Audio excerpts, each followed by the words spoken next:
من أحسن حمد الله وألهمه الله حسن حمده وشكره فهو والله من الموفقين ومن خيار عباد الله. ولا يبلغ العبد ذلك إلا إذا عرف حقيقة أمرين: أولهما عظيم فضل الله وكرمه وعطائه ونعمته وإحسانه جل وعلا، أنه منذ أن خرجنا من بطون أمهاتنا وقبل أن نتخلق في أرحامهن ففضل الله عز وجل يحيط بنا ذات اليمين وذات الشمال، سألناه أو ما سألناه، طلبناه أو ما طلبناه. كم فرج عنا من كربة سبحانه، وكم هدانا سبحانه، وكم أعطانا سبحانه، وكم رزقنا وكفانا وآوانا، وكم كل ذلك لا نحصي ثناء عليه ولا نطيق له شكرا. فلا يبلغ العبد معرفة حق الله عز وجل إلا إذا استشعر هذا المعنى العظيم: وربك الغني الحميد سبحانه.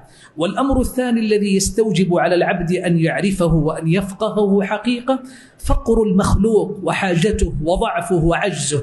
أنت عبد الله مهما كنت في غنى وثراء، ولو كنت من أغنى أغنياء بني آدم على وجه الأرض قط، فإنك والله إلى ربك لفقير، وأنت إليه محتاج، وأنت مسكين، وأنت لولا فضل الله ونعمة الله ورحمة الله أنت ما كنت شيئا مذكورا، ما كنت إلا نسيا منسيا. فضل الله عليك ونعمته إليك ورحمته بك هي التي ساقت لك الخيرات والفضائل، هي التي وهبتك ما أنت فيه من النعم.